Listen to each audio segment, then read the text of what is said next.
Shalom Bapak Ibu. Shalom. Puji Tuhan, kita beribadah kembali ya pada minggu hari ini, semua karena anugerah dan kasih Tuhan. Kita bisa kembali beribadah pada siang hari ini.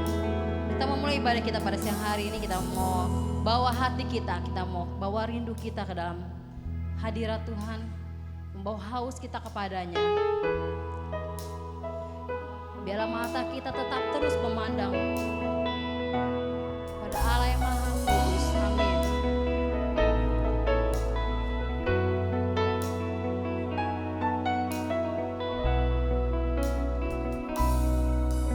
Ya Allah, Engkaulah rinduku, jiwaku haus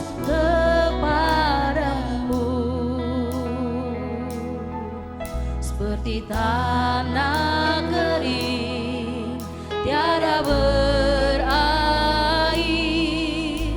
tak tahan ku menantikanmu ya Allah. Ya Allah, Engkaulah rinduku, jiwaku haus kepadamu, haus kepadamu. Katakan seperti tanah kering ya Bapa, yang tidak berair. Yesus, kami sungguh merindukanmu Tuhan.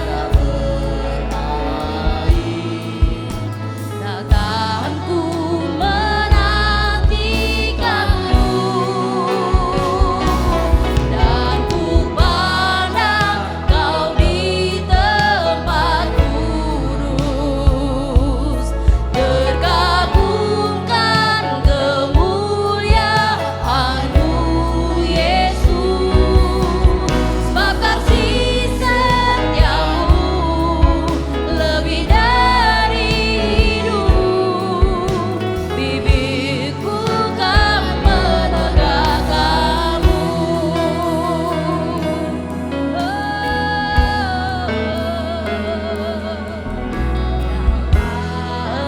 Engkaulah rinduku,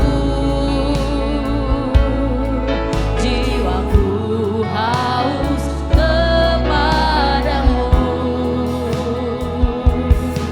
seperti tanah kering tiada berair, tak tahan ku menantikanmu, dan ku pandang Kau di tempat kudus, terkagumkan kemuliaan-Mu Yesus. Kasih setiamu lebih dari hidup, bibirku kan memegangkanmu, dan ku pandang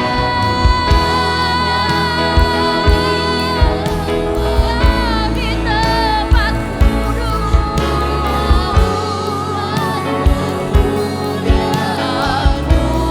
Yesus. Kasih setiamu lebih dari hidup, bibirku kan memegangkanmu, tak ku pandang Kau di tempat, kami pandang Kau di tempat kudus-Mu Yesus. Hati kami kagumkanmu Yesus. Bekasih setiamu lebih dari hidup, bibirku kan memegangkanmu, bibirku kan memegangkanmu, bibirku kan memegangkanmu. Bersama Bu Selin yang akan menyaksikan cinta kasih Tuhan, dipersilakan.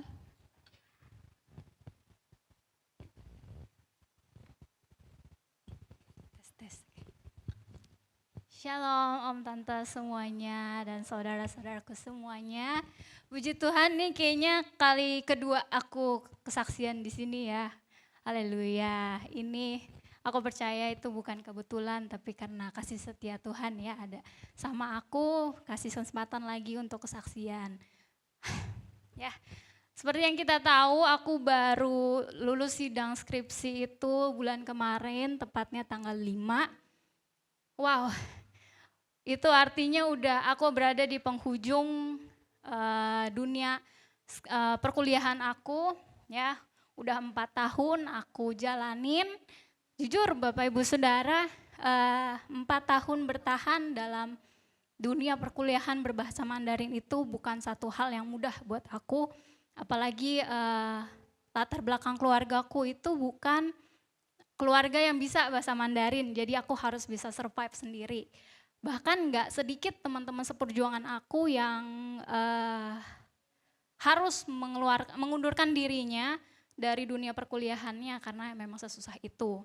Jadi yang tadinya satu kelas itu rame banget, 35-40 orang. At the end kita yang berhasil sidang dengan filtrasi dan segala macam itu cuman ada 22 orang. Dan puji Tuhan aku merupakan salah satu dari ke-22 orang tersebut. Ya, jujur Bapak Ibu Saudara,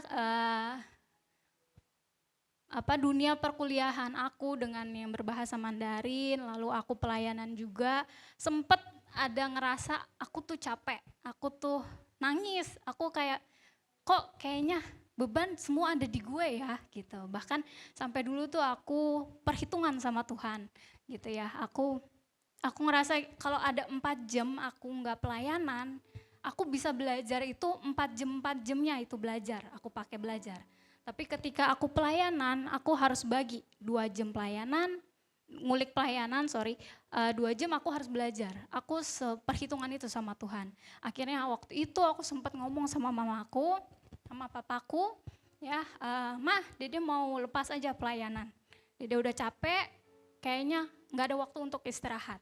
Gitu ya. Tapi puji Tuhan aku punya orang tua yang menguatkan, ya mereka selalu bilang, Dede kalau ada di sini, kamu dikasih Tuhan di sini, berarti Tuhan punya rencana yang indah buat kamu di sini. Dede kalau Tuhan kasih kamu porsi segini karena Tuhan tahu kamu mampu segini, karena Tuhan gak mungkin ngasih kamu sesuatu yang di luar kemampuan kamu.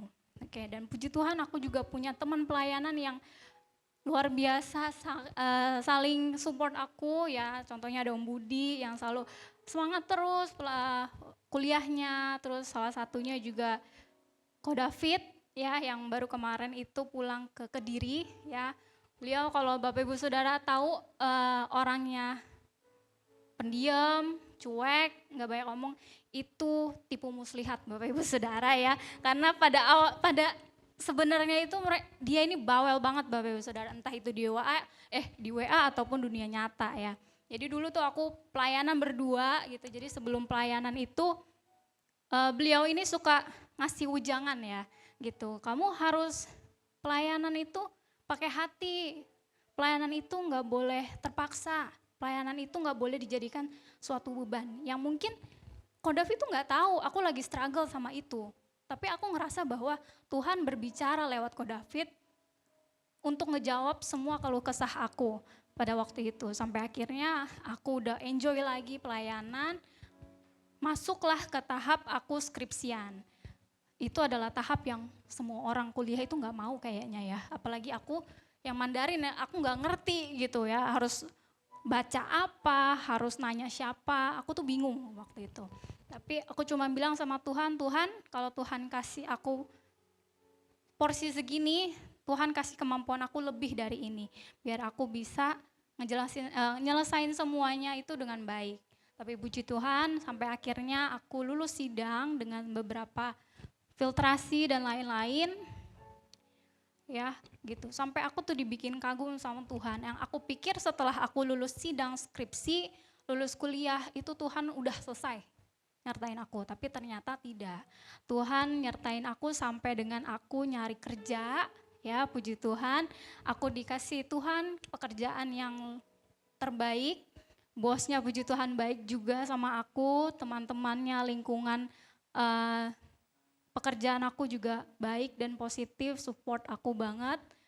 Dan aku di situ aku nyadar bahwa Tuhan itu selalu nyertain aku, entah apapun kondisinya yang kadang mungkin kayak aku tuh ngerasa, ih Tuhan kok nggak nolong aku ya.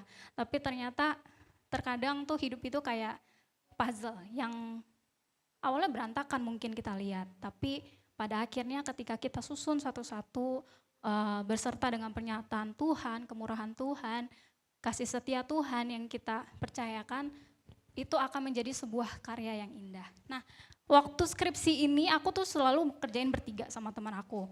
Dan kita punya lagu kesukaan yang itu tuh lagu bersejarah buat aku. Jadi setiap kita ngerjain skripsi itu kita selalu nyanyi lagu ini. Boleh ya Bapak Ibu Saudara temenin aku nyanyi ya. Lagunya lagu Mazmur 63, yuk Om.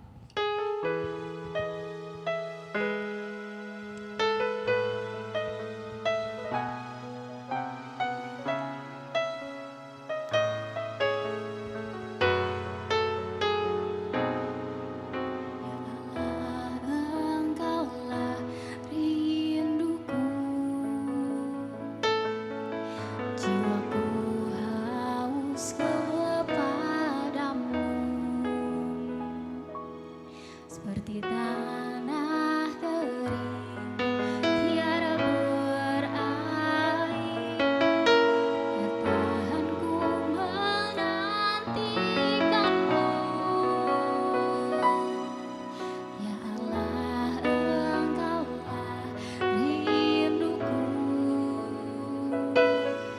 jiwaku haus kepadamu. Seperti tanah kering, tiada berair, katakanku menantikanmu. Dan ku pandang Kau di tempat kudus, berkagumkan kemuliaan-Mu. Sebab kasih setiamu lebih dari hidup, bibirku kan memegahkanmu. Dan ku pandang Kau di tempat kudus, berkagumkan kemuliaan-Mu, Yesus. Sebab kasih setiamu lebih dari hidup, bibirku kan memegahkanmu. Kiranya cerita dan kesaksian aku dapat memberkati kehidupan Bapak Ibu Saudara. Terima kasih semuanya. Terima kasih Selin. Tuhan nyata ya dalam kehidupan Selin. Begitu juga dalam kehidupan kita. Jarang loh ibu-ibu orang kuliah banyak ya yang nganggur kalau habis lulus. Tapi Selin ini langsung kerja loh. Puji Tuhan. Tuhan selalu menyertai kehidupannya. Dia Allah yang baik. Dia Allah yang tidak pernah meninggalkan kita sedikit pun ya. Dia Allah yang mengerti kita. Kita mau siapkan hati kita untuk mendengarkan firman Tuhan. Shalom, saudara dalam Tuhan Yesus. Kita beri tepuk tangan dulu buat kehadiran Tuhan di tengah-tengah kita. Dan kita beri tepuk tangan juga buat praise and worship yang sudah melayani kita. Silakan. Ya, saya bersyukur bisa ada di tempat ini semua karena kemurahan Tuhan. Dan terima kasih buat Selin yang sudah bersaksi. Ternyata kita masing-masing tuh punya masalah masing-masing ya, yang tidak diketahui. Kalau Selin tidak bersaksi, mana kita tahu dia ada masalah di dalam dirinya. Dan saya percaya sekalipun kita hadir dengan senyum-senyum, pasti juga ada masalah yang sebagaimana Selin hadapi ya yang kita yang tahu. Tapi kita bersyukur Selin bersaksi bahwa Tuhan menuntun memakai siapa saja untuk bisa menguatkan Selin. Pada waktu saya dapat tugas untuk menyampaikan firman Tuhan, Bu Foni tanya temanya apa? Saya lagi kerjain ini Bapak Ibu. Semua lagi bingung-bingungnya cari kabel. Temanya apa? Ya harus saya kasih saudara. Apa ya? Dan akhirnya saya kasih aja lah. Entah apa tuh nantinya, tapi yang muncul dalam pikiran saya, kasih tema tertunduk aja lah saya bilang. Dan bahasa Inggrisnya bowing. Saya bilang tertunduk aja. Aduh. Terus setelah saya bicara tertunduk, terus gimana tuh saya nguraikannya? Aduh saya bingung saudara. Nguraiin yang tertunduk itu seperti apa? Tapi ya puji Tuhan, Tuhan menyertai ya. Saya cari terus, waktu saya ngajar juga selama seminggu itu, saya pikirin tuh tertunduk yang mau disampaikan sama Tuhan lewat saya itu apa. Dan saya baca dalam pengertian tertunduk itu adalah konotasinya kecewa, sedih, berduka, rasa penyesalan begitu ya. Terbawa di dalam kehidupan hari-hari, biasanya tertunduk begitu. Tertunduk itu rasanya ya sudah menyerah gitu ya, sudah nggak bisa apa-apa. Jadi tertunduk itu terkadang kesannya sangat negatif sendiri dengan perasaan kita saudara. Dan itu juga dialami saudara, bukan seseorang aja yang alami. Sebagaimana bisa dikasih lihat gambarnya. Iya, ini Messi saudara. Messi ini siapa sih yang tidak kenal sama Messi, pemain sepak bola? Dan dia tertunduk saudara. Argentina, siapa yang nggak tahu Argentina saudara? Apa namanya, kesebelasan yang luar biasa. Dia tertunduk. Ya sudah cukup.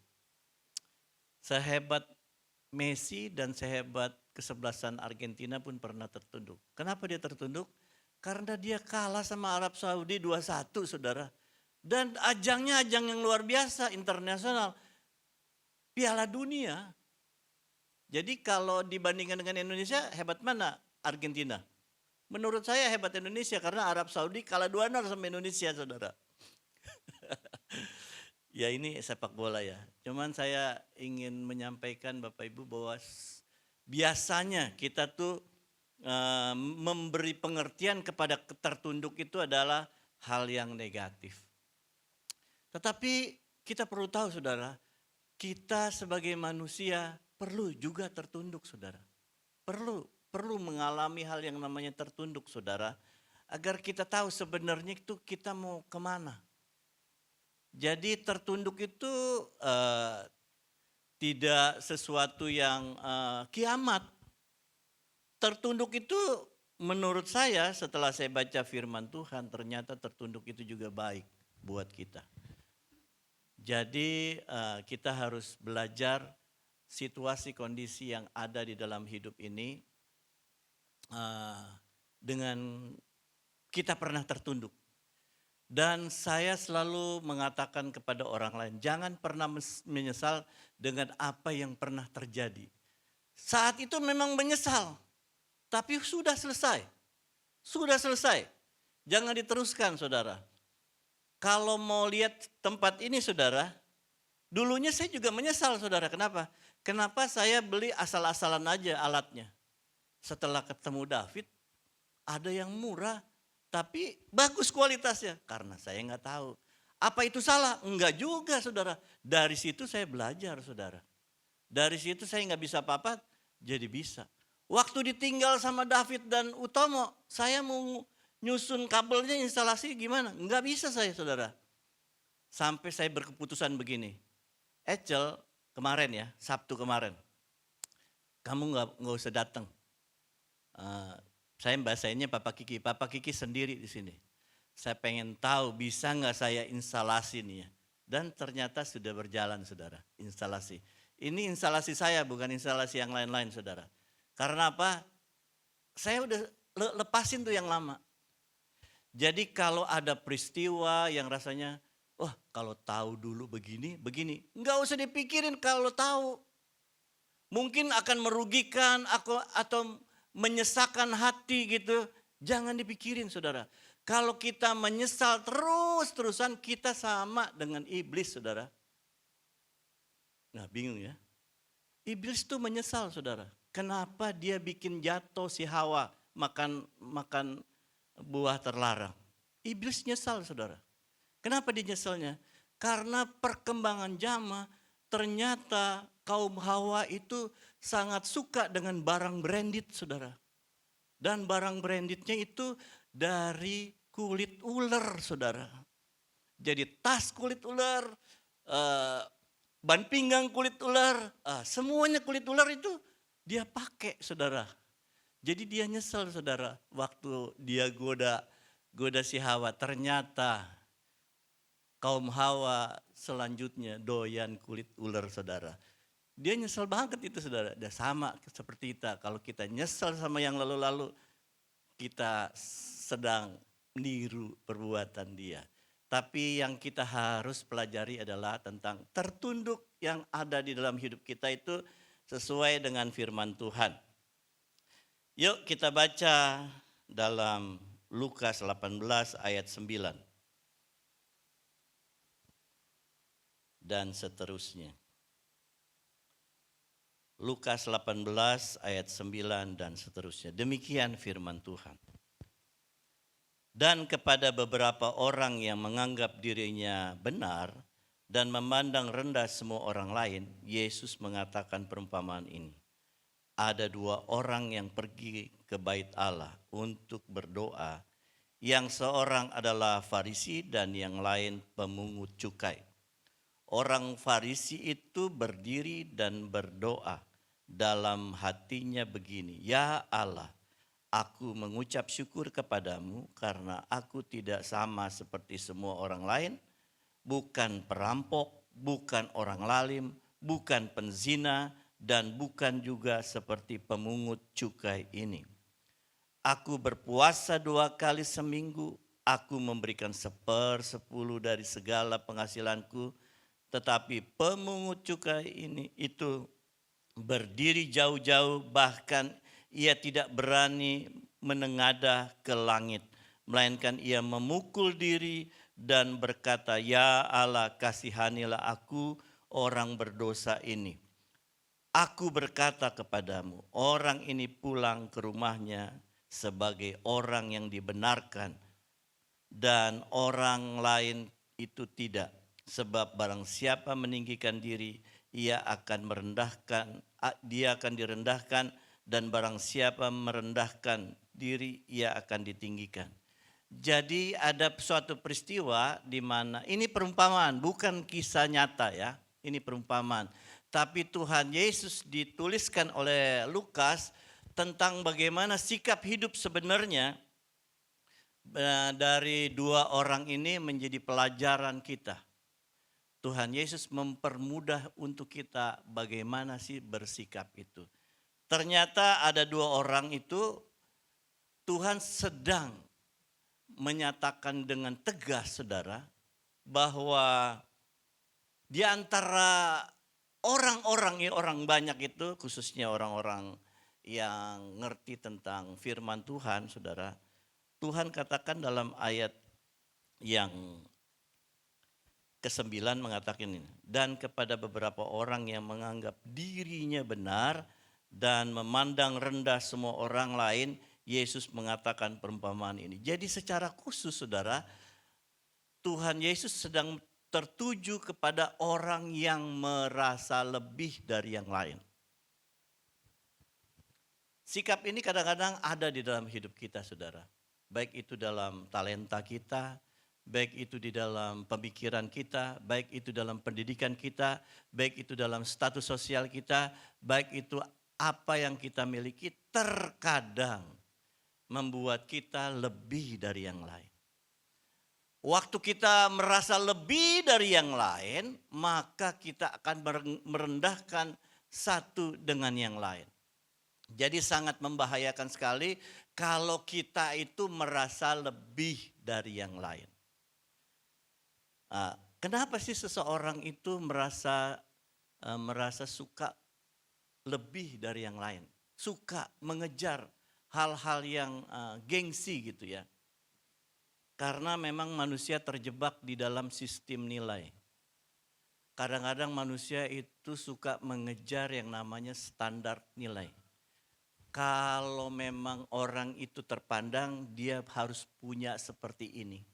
Kalau dia memang hebat, dia punya standarisasi nilainya seperti ini. Jadi kita ini seperti terpenjara dengan standar nilai. Jadi sebenarnya saudara, sebagai orang Kristen yang mengerti firman Tuhan dan tahu Tuhannya, seharusnya kita keluar dari penjara standar nilai itu. Karena firman Tuhan mengatakan kalau kita kenal firman Tuhan, kita menjadi orang merdeka, orang yang bebas. Bebas dari semua hak penghakiman kah, tuduhan kah, atau juga pujian. Kita terbebas. Kita adalah pribadi yang memang pribadi yang bebas merdeka. Tidak terhalangi dengan pujian, juga tidak terhalangi dengan penghakiman.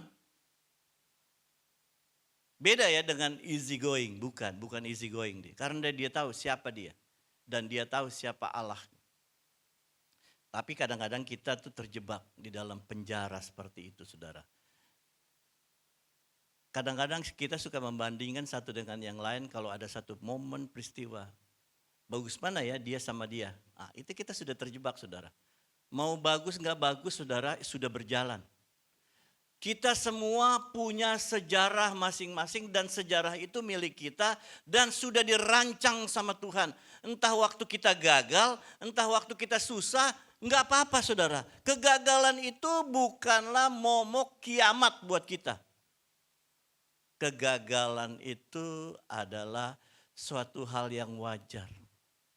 Sehingga waktu gagal itu juga kita bisa melihat Tuhan. Nah, karena standar nilai itu orang suka mendiskreditkan kata gagal. Kata yang mungkin enggak boleh ada di dalam hidup ini. Enggak, gagal juga enggak apa-apa saudara. Waktu saya mencoba-coba di sini juga banyak gagalnya saudara. Tapi dalam rangka kita sampai pada saat kita dapatkan, kegagalan itu yang menopang dari awalnya. Jadi buat saya saudara, kegagalan itu bukanlah hal yang sangat menakutkan. Kegagalan itu wajar. Dalam rangka kita menjalankan rancangan Tuhan dari hari ke hari, dari hari ke hari. Dan itu bisa kita dapatkan dari apa? Kita mengenal firman Tuhan. Nah sekarang kita mau kupas nih.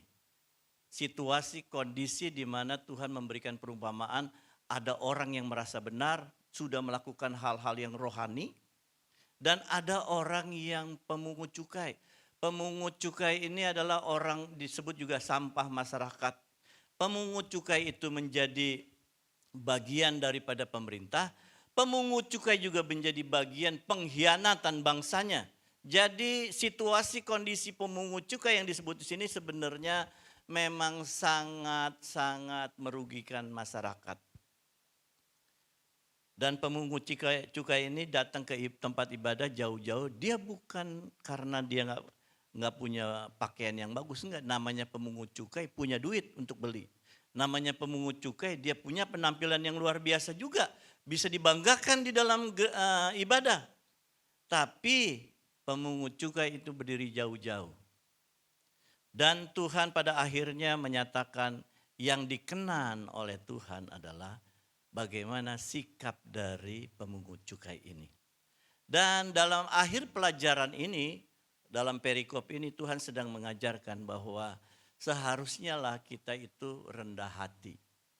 Karena waktu kita rendah hati, kita sedang mengabaikan kesombongan. Waktu kita rendah hati, sebenarnya kita sedang mendelet kata sombong, tinggi hati, pongah di dalam hidup kita.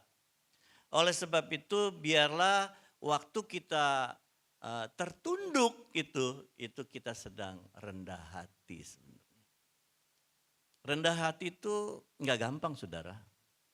Karena ada istilah orang miskin aja bisa sombong, saudara. Jadi rendah hati itu nggak gampang. Baru bisa sedikit aja untuk minta maaf aja susah, saudara. Tapi saya bersyukur, saudara. Waktu istri saya dirawat beberapa hari di rumah sakit, saudara. Terus saya kan datang lewat IGD. Lewat IGD itu karena saya harus nginap, istri saya harus nginap. Dan waktu nginap itu dianjurkan sama dokter saya, dokter istri saya.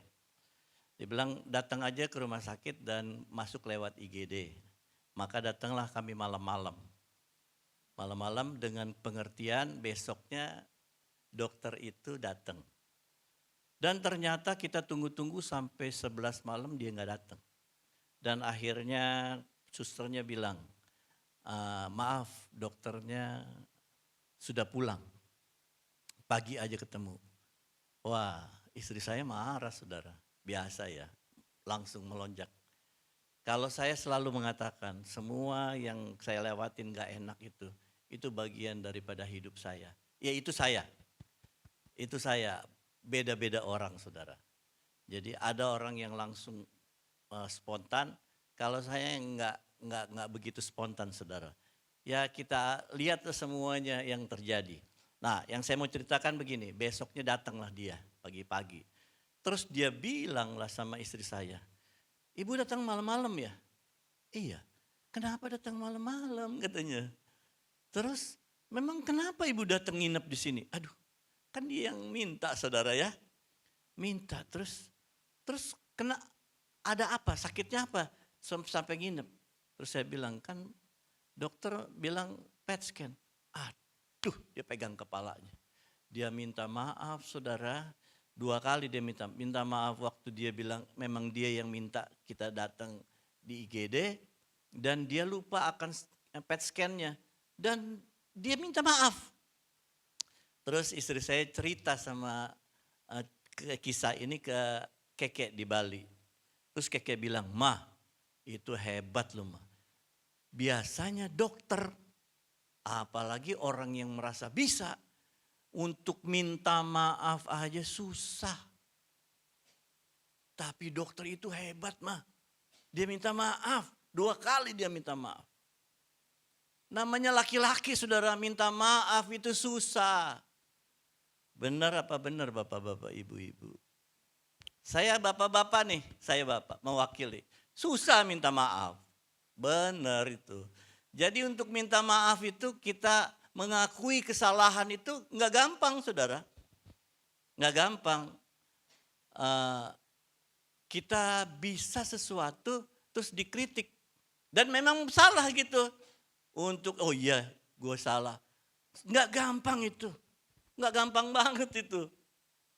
Itu perlu perlu kelegaan hati. Sebenarnya saudara, waktu kita mengakui kita memang salah, kita sedang mengakui sebenarnya sehebat-hebatnya saya tetap juga ada kelemahan. Harusnya begitu. Jadi untuk minta maaf ya, tadi begini, maaf. Itu sebenarnya bukan sesuatu tombak ataupun sesuatu rajam buat seorang laki-laki, saudara. Maaf aja ngomong, ya saya salah. Nggak ada ruginya. Bukan suatu yang hina waktu kita minta maaf kalau memang itu salah kita lakukan. Itu nggak persoalan hina, saudara. Dan itu ada di dalam pengertian tertunduk yang diajarkan oleh Alkitab. Jadi waktu pemungut cukai itu datang ke bait Allah, saudara, dia tertunduk. Dia berdiri jauh-jauh dan dia tertunduk. Karena apa? Untuk mengenengadah aja dia nggak mau, saudara. Nah, waktu dia tertunduk, dia sebenarnya begini, saudara. Dia sedang mempersilahkan hati nuraninya bekerja di dalam kehidupan kita. Jadi kalau ada orang yang sombong, ada orang yang susah mengakui kesalahannya, sebenarnya dia sedang menutup pintu rohaninya bekerja. Jadi sebenarnya di dalam hidup kita ini, saudara, Ada pintu yang sesungguhnya di dalam hidup kita itu yang harus bekerja di dalam kehidupan kita, yang akan mendatangkan sesuatu kekuatan waktu kita menghadapi baik atau tidak baik. Itu namanya pintu hati nurani. Nah, waktu kita tertunduk, saudara, kita sedang silahkan hati nurani bekerja seluas-luasnya. Kenapa saya katakan begini? Dia kan sudah menikmati segala apa yang dia dapat dari pemungut cukai, dari pekerjaannya. Apa yang kurang? Apa yang kurang dari dia? Enggak ada yang kurang, saya percaya. Tetapi waktu dia memperkerjakan hati nuraninya, dia tahu ini perbuatan salah. Kalau dia datang ke tempat ibadah, saya percaya juga dia pasti orang Yahudi. Dan dia datang ke tempat ibadah jauh-jauh. Artinya dia tahu dia ini kotor, dia ini tidak layak. Dia tahu, saudara. Jadi arti pertama dari tertunduk adalah di mana hati nurani kita bekerja atau tidak. Kita nggak lepas dari kesalahan, kita nggak lepas dari dosa, kita nggak lepas dari pelanggaran. Itu bawaan daging kita, saudara. Sekalipun Tuhan Yesus sudah mati di kayu salib, tapi bawaan daging itu ada. Oleh sebab itu ada firman Tuhan mengatakan, biarlah kita menyangkal diri. Dan ada firman Tuhan, salibkan daging kita. Jadi saudara, waktu kita tertunduk sebenarnya, kita sedang memberikan hati nurani kita bekerja. Di dalam lingkungan hidup kita hari-hari, saya baca surveinya, saudara, bahwa anak muda Gen Z ini yang tercatat bahwa mereka suka sama gadget, saudara. Saya suka sama gadget, saudara. Suka sama namanya media sosial. Ternyata untuk interaksi sosialnya, saudara, dia perlu ketemu langsung. Dan itu disurvei 72%. Bayangin, saudara. Saya juga kaget, saudara. Ternyata anak-anak Gen Z itu untuk berinteraksi lebih bagus, lebih suka dia ketemu, hang out sama teman-temannya. Enggak cuman gadget aja, 72%. Saya salah pikirnya. Saya berpikir anak-anak muda sekarang mainnya HP terus gitu. Ternyata untuk berinteraksi sosialnya, anak-anak muda Gen Z itu ternyata 72%. Dan artinya begini, saudara, interaksi sosial antara pribadi dengan pribadi itu banyak. Nah, waktu interaksi sosial itu terkadang terlihat, saudara, bagaimana satu dengan yang lain. Apakah dia memberikan seluas-luasnya hati nurani? Nah, kadang-kadang hati nurani ini ditutup pintunya. Kadang-kadang kalau ada yang salah, biarin aja dia salah. Yang penting gua enggak. Hati nurani sedang tertutup, saudara. Kalau misalnya kita salah terus, udah cuek aja. Dia juga enggak tahu. Hati nuraninya sedang tertutup. Seharusnya waktu hati nurani kita terbuka, saudara, pasti akan otomatis cara berpikir kita, cara berpikir harmoni, cara berpikir sinergi. Jadi kita kerja lakukan itu satu dengan yang lain, saling melengkapi. Seperti pemain musik ini, enggak kerja sendiri-sendiri. Kalau kerja sendiri-sendiri ya berantakan. Harus ada harmoni. Nah, harmoninya dari mana, saudara? Hati nurani ini harus bekerja. Tadi Selin mengatakan kalau kita melayani itu bukan beban, tapi biarlah pakai hati. Dengan pengertian waktu saya ada di sini, ini terhormat sekali. Dilayakan saya sama Tuhan. Dilayakan saya main bass, dilayakan saya main keyboard, dilayakan saya main gitar, dilayakan saya main drum, dilayakan saya bernyanyi, memuji Tuhan. Itu terhormat sekali. Maka lakukanlah itu dengan hati. Nah, maksudnya dengan hati apa tuh? Hati nurani ini bekerja. Bass bisa salah nggak? Bisa. Gitar bisa salah nggak? Bisa. Drum bisa salah nggak? Bisa. Keyboard bisa salah nggak? Bisa. Bagaimana itu kesalahan diminimalkan? Ya, hati nurani harus bekerja. Sehingga harmonisasi itu bisa jalan. Terus waktu kita berjemaat, bisa salah nggak? Bisa. Tapi kalau hati nurani ini bekerja, satu yang lain akan saling melengkapi. Dan waktu kita saling melengkapi, nama Tuhan Yesus yang dipermuliakan. Jadi kata tertunduk itu konotasinya menurut umum itu tidak baik. Ternyata menurut firman Tuhan baik juga rupanya. Waktu kita tertunduk sebenarnya kita sedang mempersilahkan. Dengan kerendahan hati kita, hai hati nuraniku, bekerjalah. Saya memang bisa salah, orang lain juga bisa salah. Kenapa harus menjadi konflik? Itu kan. Jadi yang pertama adalah hati nurani yang bekerja waktu kita tertunduk. Yang kedua, tertunduk itu apa saudara? Coba kita baca lagi ayat yang ke-11. Orang Farisi itu berdiri dan berdoa dalam hatinya begini, ya Allah, aku mengucap syukur kepadamu karena aku tidak sama. Ayat yang ke-13. Tetapi pemungut cukai itu berdiri jauh-jauh, bahkan ia tidak berani menengadah ke langit, melainkan ia memukul diri dan berkata, ya Allah, kasihanilah aku orang berdosa ini. Kasihanilah aku orang berdosa ini. Artinya begini, waktu dia tertunduk sebenarnya disitulah momen titik baliknya. Ternyata waktu kita tertunduk saudara, itu momen yang penting buat kita. Ada satu saat, ada satu ketika saudara, kita memang udah nyasar kemana-mana. Kita udah membuana kemana-mana. Kita udah menjelajah kemana-mana. Kadang-kadang kosong kita. Apa yang harus saya buat ya?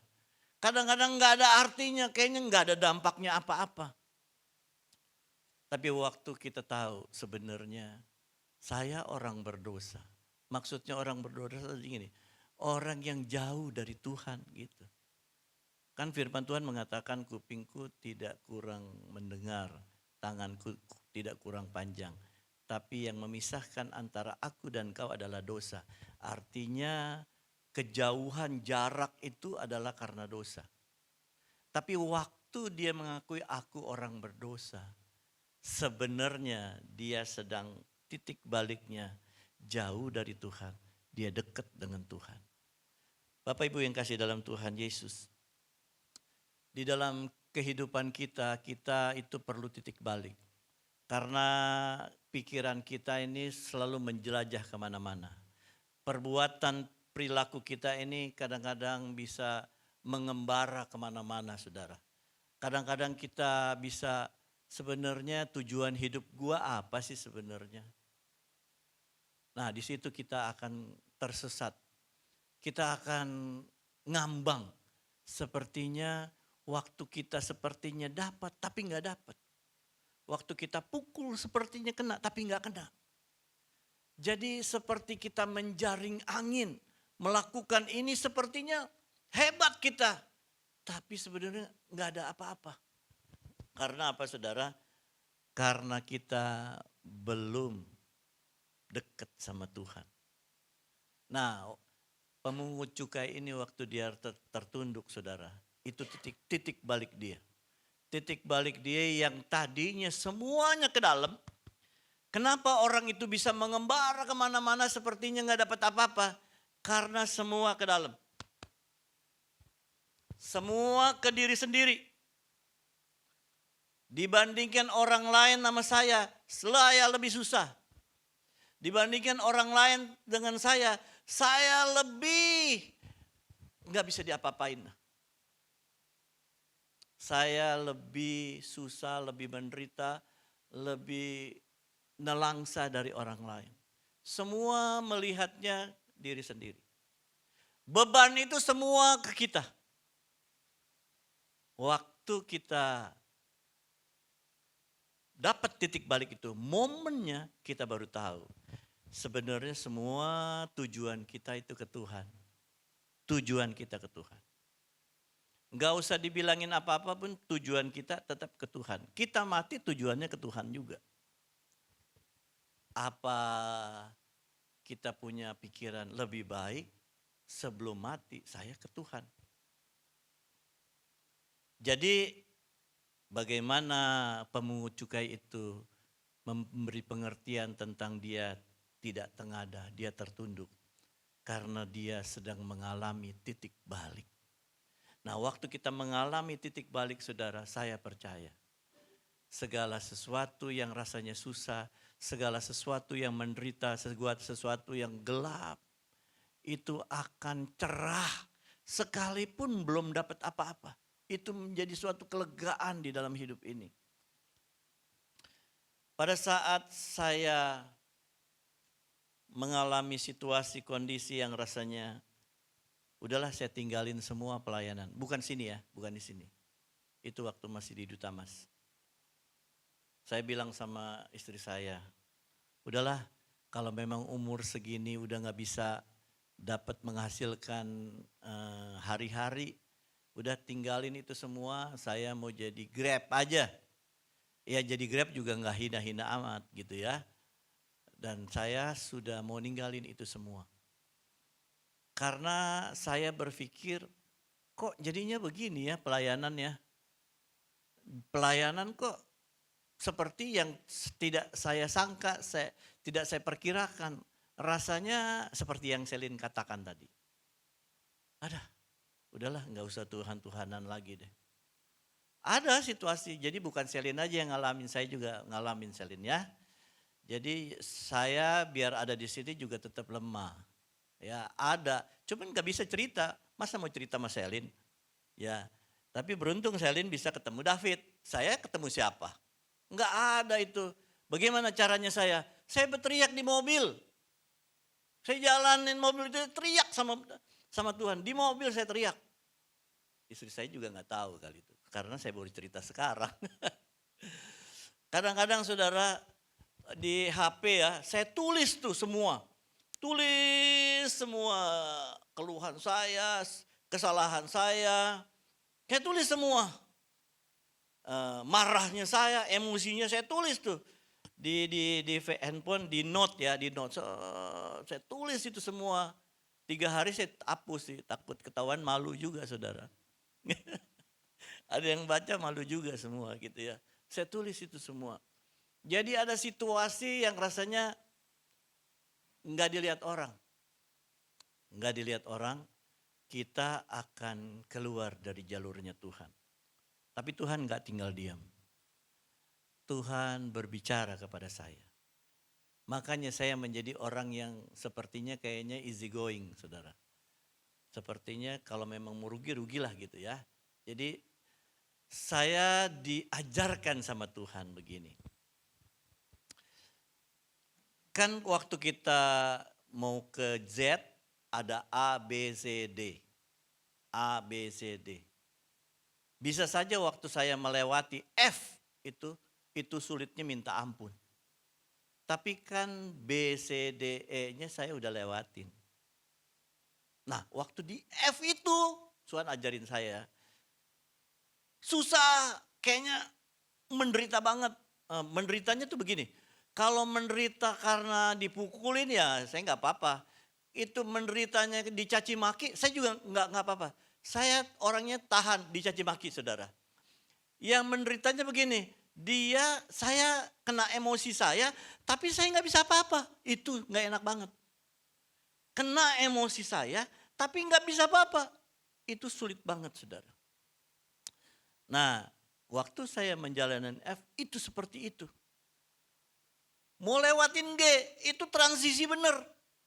Enggak bisa apa-apa. Tapi kan waktu lewatin G, terus Tuhan ingetin. Bagaimana waktu lewatin yang sebelumnya. Juga ada masa transisi.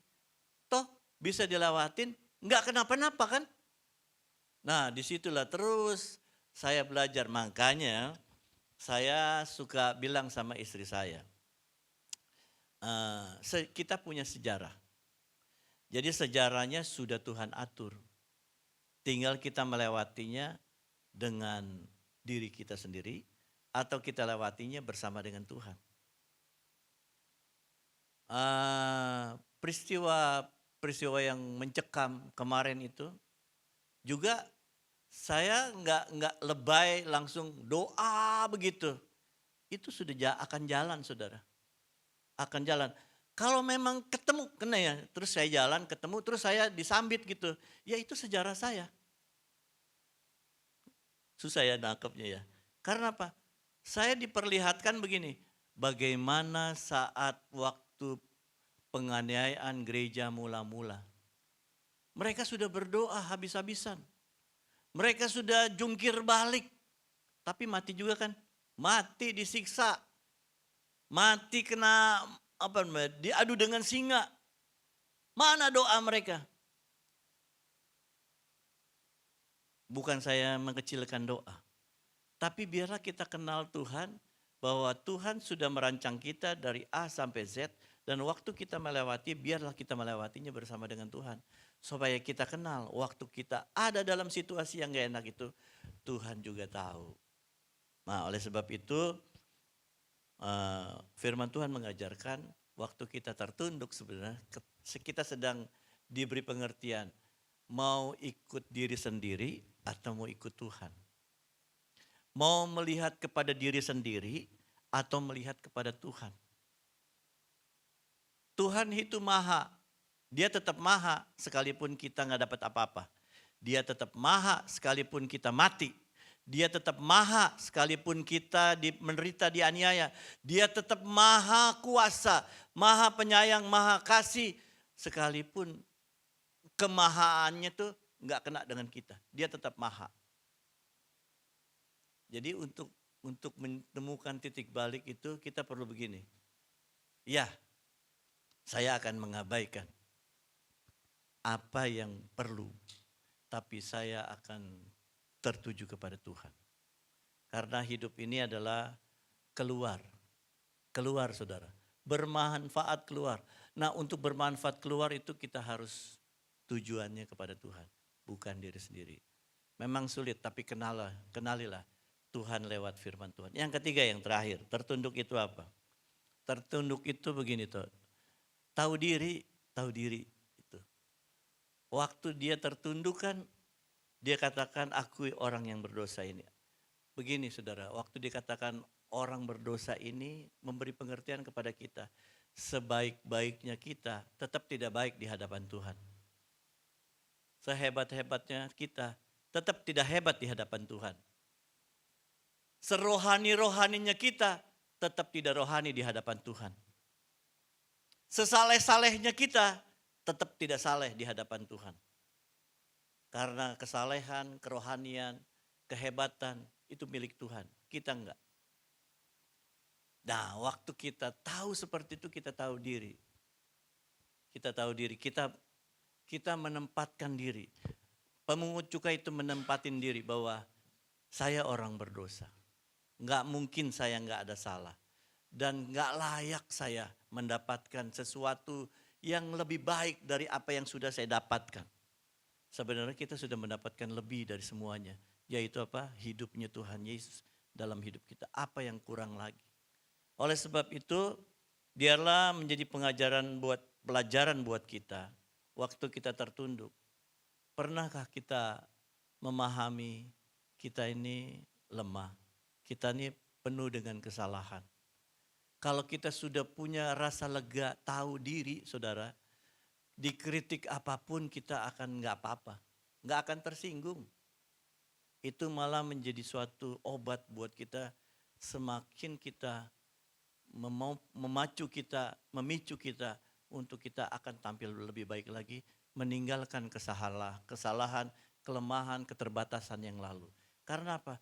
Waktu kita mengakui kita gak bisa apa-apa, kekuatan Tuhan ada bersama dengan kita. Kepintaran Tuhan ada bersama dengan kita. Hikmat Tuhan ada bersama dengan kita. Oleh sebab itu, biarlah kalau kita tertunduk gak apa-apa. Karena waktu kita tertunduk kita tahu seharusnya kita di posisi mana. Waktu kita memahami kita ada di posisi yang memang terbatas, gak bisa apa-apa. Kita menjadi orang yang gak mudah baper. Benar aja. Waktu kita tahu diri kita ya ada salah, Dia omongin orang pun nggak napa-napa. Namanya saya ini tinggal di gereja hampir berapa tahun ya, 30 tahun lebih ya. Nggak mungkin nggak diomongin orang. Tapi kan saya hidup bukan karena omongan orang lain. Saya hidup karena Tuhan. Waktu saya melayani dinilai sono sini, ya namanya melayani sehebat-hebatnya saya. Tetap aja apa yang saya perbuat itu seperti kain kesumba kalau standar penilaian. Seperti kain kesumba.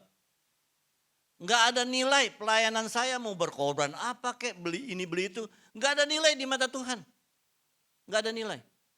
Kalau pakai standar nilai. Tapi biarlah kita bukan karena standar nilai.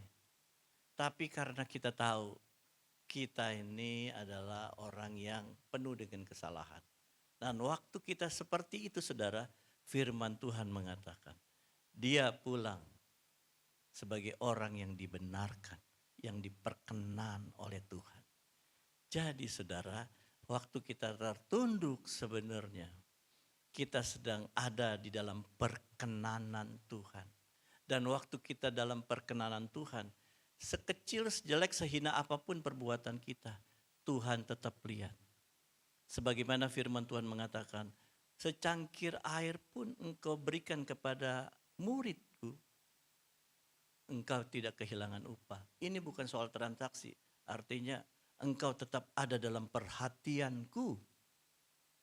Luar biasa sekali apa yang saya dapat dari firman Tuhan ini. Jadi waktu kita tertunduk, kita sedang memberikan hati nurani kita bekerja. Waktu kita tertunduk, kita sedang ada di dalam titik balik untuk datang kepada Tuhan. Waktu kita tertunduk, kita sedang ada di dalam perkenanan Tuhan. Kiranya berkat firman Tuhan ini memberikan pengertian untuk kita semakin hari, semakin mencintai Tuhan. Dan terima kasih Foni yang sudah mendorong saya untuk bisa kasih tema tertunduk. Akhirnya Tuhan memberi pelajaran buat kita semua.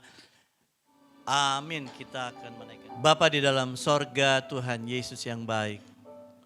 Terima kasih untuk hari ini Tuhan memberikan firman, mengajarkan kepada kami untuk kami rendah hati. Untuk kami tidak merasa lebih dari yang lain.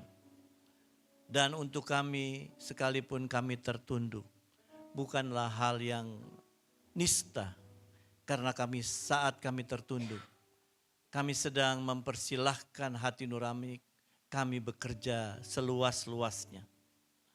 Waktu kami tertunduk, itu merupakan titik balik, sehingga kami boleh bersyukur, melihat bahwa tujuan kami, fokus kami hanya kepada Tuhan saja. Waktu kami tertunduk, kami sedang memahami diri kami ini adalah banyak lemahnya, banyak keterbatasan. Oleh sebab itu biarlah saat kami tertunduk, kami yakin juga disitulah perkenanan Tuhan ada bersama dengan kami. Sebagaimana yang Tuhan ajarkan lewat apa yang kami baca dan renungkan ini. Tuhan Yesus yang baik, hamba berdoa untuk jemaat-Mu yang sudah mendengarnya. Kiranya perkenan Tuhan juga ada bersama dengan mereka. Terima kasih Tuhan Yesus. Kami bersyukur berdoa dalam nama Yesus. Amin.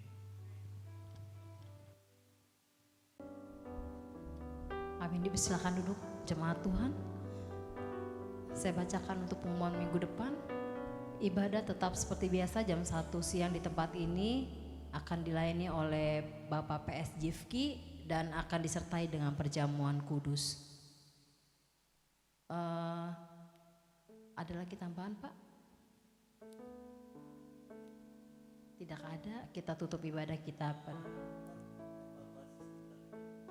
Oke, sudah cukup, kita akhiri ibadah kita pada siang hari ini. Kita bangkit berdiri dan kita mengakhiri ibadah kita berdoa. Bapa di dalam sorga, Tuhan Yesus yang baik, terima kasih untuk ibadah yang Engkau hadiri tengah-tengah kami dan memberkati kami lewat hadirat-Mu, dan kami percaya Kuasa-Mu melimpah-limpah atas kami semua, sehingga siapapun kami yang sakit, Tuhan sudah sembuhkan. Siapapun kami yang kekurangan, Tuhan sudah cukupkan. Dan apapun permasalahan kami, kami percaya Engkau selalu mendampingi kami dengan kepedulian-Mu. Berkati jemaat-Mu Tuhan dengan segala permasalahan hidup mereka, dan biarlah mereka berharap saja kepada Tuhan Yesus yang hebat itu, yang selalu ada dan menyertai jemaat-Mu. Terima kasih Tuhan Yesus.